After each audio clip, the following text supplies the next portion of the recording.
20 लाख जो non locals हैं voters, उनको यहाँ इंक्लूड किया जाएगा। And I think this is the last nail in the coffin of electoral democracy है। पहले जो इन्होंने रिगिंग करनी थी वो तो आधी रिगिंग कर दी जिस वक्त डिलिमिटेशन कमीशन यहाँ बनाया, और उसमें जितनी जेरी मैंडरिंग होनी थी वो सब कर लिया, और जिसका नतीजा ये हुआ कि जो उसकी हेड करती थी उस पैनल को, उसको अब बड़ी अच्छी तरह से रिहेबिलिटेट किया गया, शी हैज़ बीन रिवॉर्डेड।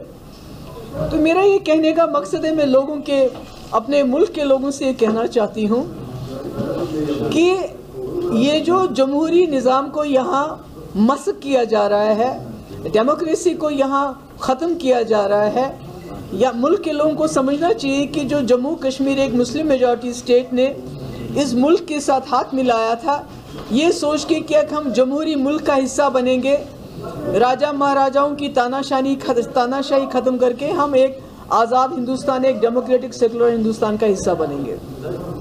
मगर उसके बाद जबकि पूरे मुल्क में डेमोक्रेसी हुई, हमारे यहाँ ऐसे कुछ वाक़यात हो गए अनडेमोक्रेटिक तरीके से, जैसे शेख साहब को डिसमिस किया गया, उसके बाद कई ऐसी चीज़ें की गई कि लोगों का इलेक्शन से यहाँ बिल्कुल भरोसा उठ गया, क्योंकि उसके बाद जितने भी इलेक्शन हो गए उसमें मेजॉरिटी ऑफ द इलेक्शंस में जो एक वन साइडेड होता था जिसके लोगों का भरोसा नहीं था, और 87 was the culmination of all the elections, frauds of elections, जिसकी वजह से यहाँ के लोगों ने, जो बहुत ही अमन पसंद लोग हैं, उन्होंने बंदूक उठाने पे मजबूर हो गए, और आज तक हम उसका खिमियाजा भुगत रहे हैं।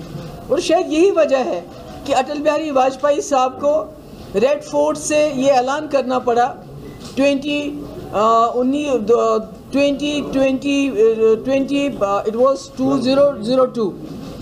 2002 में उनको ये ऐलान करना पड़ा कि हम जम्मू कश्मीर में फ्री एंड फेयर इलेक्शन कराएंगे, और उसके बाद इलेक्शन में बेहतरी आई और जम्मू कश्मीर के लोगों का इलेक्शन प्रोसेस में एक भरोसा हो गया।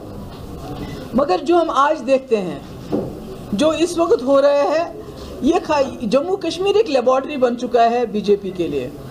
यहाँ वो तजुर्बा करते हैं, उसके बाद बाहर जाके उसको अप्लाई करते हैं, और जितना भी जो भी कुछ जम्मू कश्मीर में हो रहा है, ये इस फसाड में हो रहा है कि हम जम्मू कश्मीर को मुख्य धारा का हिस्सा बनाना चाहते हैं, हम इसका इंटीग्रेशन करना चाहते हैं कंट्री के साथ।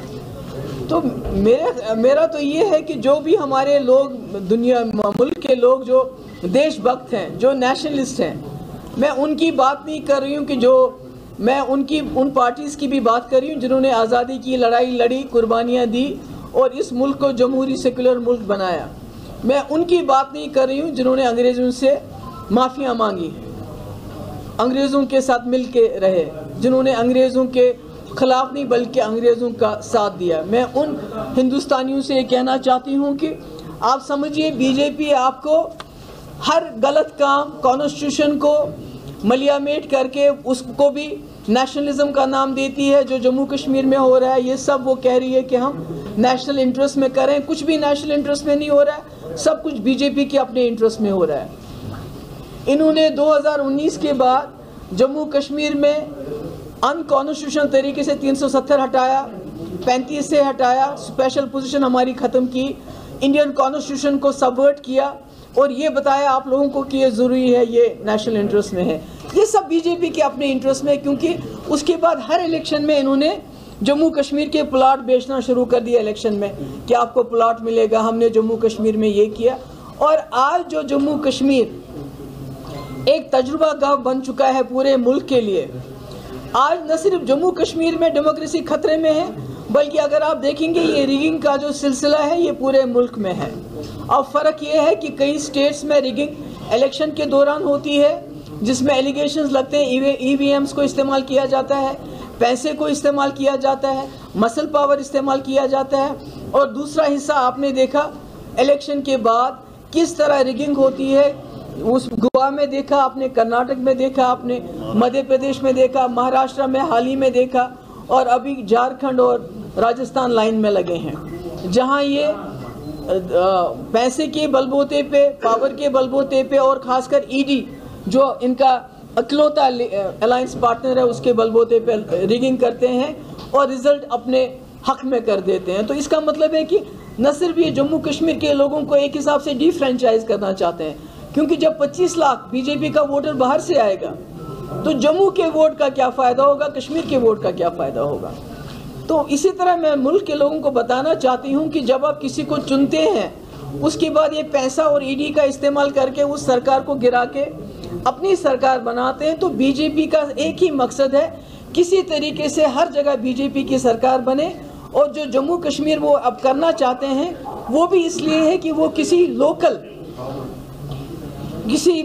ऐसा करें कि जो कोई फासिस्ट लोकल होगा यहाँ, उसको रूलर बना के इस फ्रॉड इलेक्शन के ज़रिए उसको यहाँ तैनात करें, ताकि जो इन्होंने यहाँ जम्मू कश्मीर में पिछले 3 साल हो गए इनको डायरेक्टली यहाँ रूल करते हुए, मगर उसके बावजूद भी ये यहाँ के लोगों का जो उनका रिजॉल्व है, जो साइलेंट और पीसफुल उनका तरीका है रेजिस्ट करने का, उस रेजिस्टेंस को तोड़ नहीं सके। अब ये चाहते हैं कि किसी तरीके से चोर दरवाजे से इलेक्शन में 25 लाख बीजेपी के वोटर बाहर से लाके इस दरवाजे से उस दरवाजे से लाके ये यहाँ किसी फासिस्ट को बिठा दें कुर्सी पे, ताकि यहाँ जो हमने पहले शुरू से ही कहा है कि यहाँ डेमोग्राफिक चेंजेस करना चाहते हैं। डेमोग्राफिक चेंजेस खाली मुसलमानों के लिए नहीं है, ये जम्मू के डोगरे के लिए भी है, ये यहाँ के पंडित के लिए भी है। और मैं इसमें आपको ये बताना चाहती हूँ, कश्मीरी पंडित जिनके लिए ये हाय हाय तौबा करते रहते हैं हर वक्त, पिछले 32 साल से चिल्ला रहे हैं कि हमें वोट देने में आसानी कर लीजिए, उनको 4-5 फॉर्म्स भरने पड़ते हैं तब जाके वो वोट देते हैं। अब उन्होंने वोट देना भी बंद कर दिया है क्योंकि उसमें इतनी मुश्किलात है। उनके लिए आसानी नहीं कर रहे हैं, उनके लिए आज तक आसानी नहीं की कि वो कैसे वोट डालें, जिनके तकलीफ को इन्होंने अपना हथियार बना के पूरे मुल्क में बेच के खाया है। उनके लिए ये सहूलियत नहीं है, मगर अपने लिए ये सहूलियत करना चाहते हैं।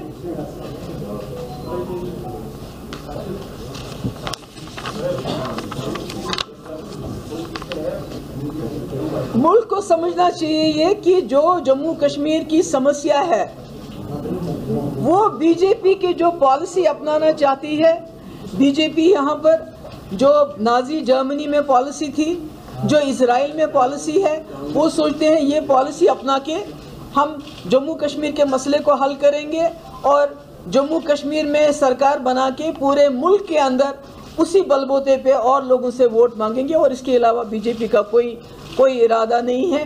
मगर मैं उनको बताना चाहती हूँ कि हिटलर ने कितना जुल्म किया पर ज्यूस को वो ख़त्म नहीं कर सका।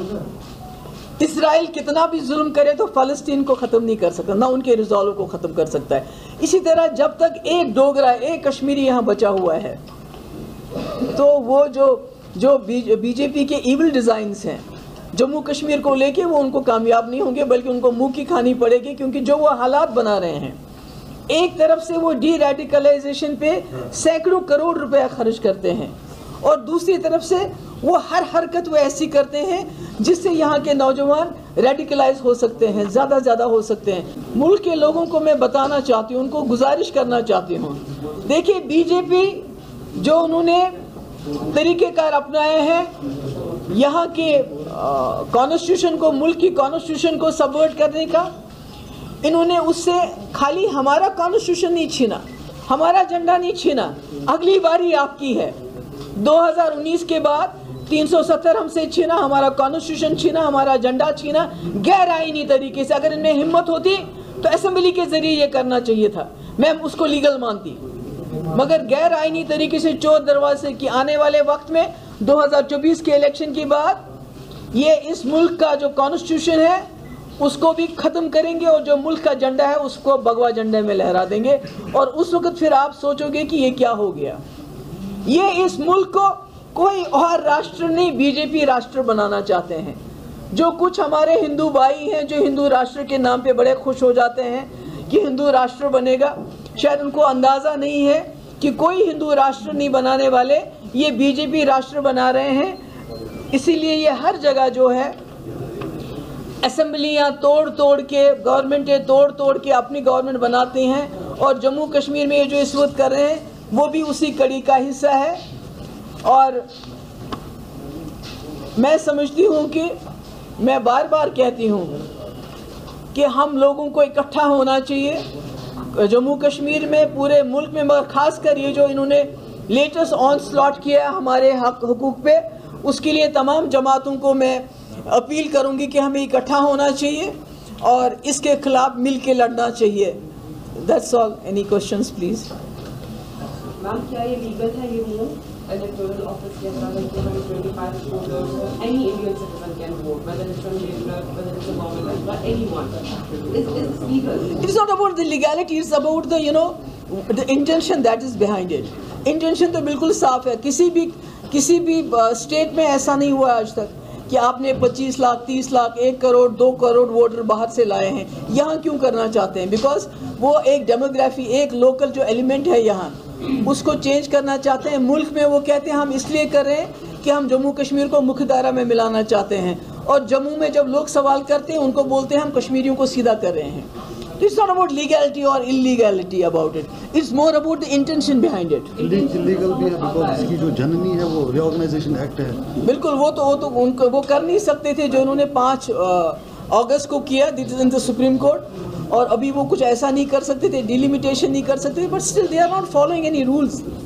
They are not following any rules. Whatever they are doing, it is all unconstitutional. What is the next course of action? मतलब बयानबाजी तो हो गई कल भी, आज नहीं, मैंने अभी फारूक साहब से बात की। मैंने कहा चूँकि आप हमारे सबसे सीनियर लीडर हैं, प्लीज़ आप ऑल पार्टी मीटिंग कॉल करें, तमाम जमातों के जो रिप्रेजेंटेटिव्स हैं उनको बुलाएं, ताकि जिनके साथ हमारे इख्तिलाफात भी हैं, जिनके साथ हमारे डिफरेंसेस हैं, क्योंकि इस वक्त ये जम्मू कश्मीर के लोगों के वजूद की बात है, सर्वाइवल की बात है।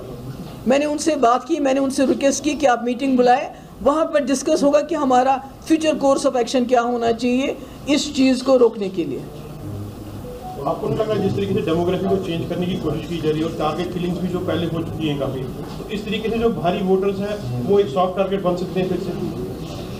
देखिए, अब ये इलेक्शन का मसला नहीं है। जो पार्टीज इलेक्शन करती रहती थी उनके लिए भी ये सबक है। मुझे लगता है हमें अब रेजोल्यूशन ऑफ कश्मीर प्रॉब्लम पे ज़्यादा स्ट्रेस देना चाहिए, क्योंकि जब तक कश्मीर की समस्या रहेगी तब तक बीजेपी जैसी जमातें इसका शॉर्टकट ढूंढती रहेंगी और इसको एक्सप्लॉइट करेंगी।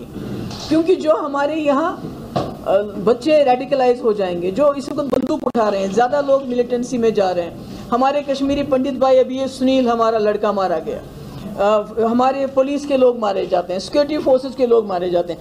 हर एक खून की बूंद की कीमत बीजेपी मुल्क में वसूल करती है अपने इलेक्टोरल बेनिफिट्स के लिए।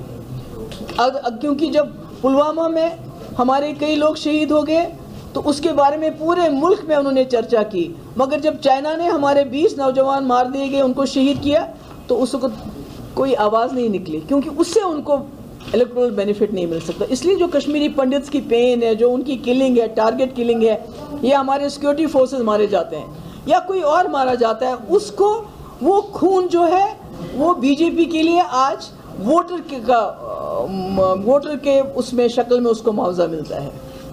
तो ये इस वक्त इलेक्शन की बात नहीं, इट्स गॉन बियॉन्ड इलेक्शंस। मुझे लगता है कि हमारे तमाम पार्टीज़ को रेजोल्यूशन ऑफ कश्मीर की तरफ बढ़ना चाहिए, और जब कश्मीर रेजोल्यूशन की तरफ बढ़ेंगे तो तब बीजेपी को जो है उसको, जब सारी जमातें एक ही जैसा फैसला लेंगे, तो मुझे लगता है कि आप बीजेपी को मजबूर कर सकते हैं कि जो उन्होंने एक बहुत ही डेंजरस और ईवल एक उन्होंने तरीके का डिज़ाइन अपनाया हुआ है, उनको वो चेंज करना पड़ेगा। महबूबा जी, जब भी यहाँ इलेक्शंस होते थे, चाहे सेपरेटिस्ट की तरफ से या लोग खुद एक मकतबे की लोग थे यहाँ जो बाइकआउट किया करते थे, उसकी अभी 25 लाख की तादाद आ गई। अब अगर इलेक्शंस होंगे, जो पहले से बाइकआउट करते थे, दोबारा उस पर और स्ट्रेस पड़ेगा 25 लाख की वजह से। तो मुझे लगता है, अगर मैं गलत नहीं हूँ, मेन स्ट्रीम का तो रोल ही खत्म हो गया। नहीं, that is what they want, वही तो चाहते हैं। वो मेन स्ट्रीम में इंटरेस्टेड नहीं है, वो बीजेपी में इंटरेस्टेड है। मैंने कहा ना, वो कोई हिंदू राष्ट्र नहीं बनाना चाहते हैं, वो इस मुल्क का कॉन्स्टिट्यूशन खत्म करके इस मुल्क के झंडे को भगवा झंडे में तब्दील करके बीजेपी राष्ट्र बनाना चाहते हैं। What will be the next step of the main step? Because as you said that it was the last nail of it. हाँ, बिल्कुल किया उन्होंने। मैंने कहा, मैंने फारूक साहब से इल्तिजा की है कि वो ऑल पार्टी मीटिंग बुलाएं और उसमें हम डिस्कस करें कि हमारा फ्यूचर कोर्स ऑफ एक्शन क्या होना चाहिए।